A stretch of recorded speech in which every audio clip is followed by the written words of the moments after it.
Welcome to McPlum, simple solutions served daily. You start by getting direct access to the KFON unit. Connect your laptop or phone to the existing KFON Wi-Fi or use an Ethernet cable. Make sure you have the admin username and password, check the sticker or your setup notes. That saves time.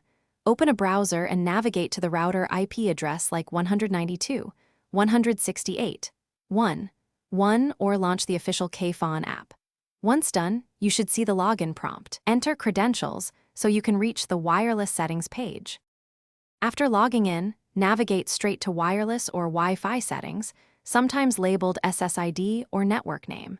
You'll usually see separate sections for 4 GHz and 5 GHz. Pick the band you want to change or update both for consistency. Click the SSID/name field and type the new Wi-Fi name. Avoid unusual symbols that some devices reject and keep it concise so phones and smart devices display it clearly. Make sure the network mode and security WPA. When you finish, click Save or Apply. This often triggers a router reboot, so give it a minute and watch for steady status lights. Once the router is back, choose the new SSID on each device and enter the Wi-Fi password. If you left the password unchanged, devices may rejoin automatically. If you can't log into the admin panel at all, use the small reset button to restore defaults, then reconfigure the SSID and security from scratch. That's the key troubleshooting step if access is blocked.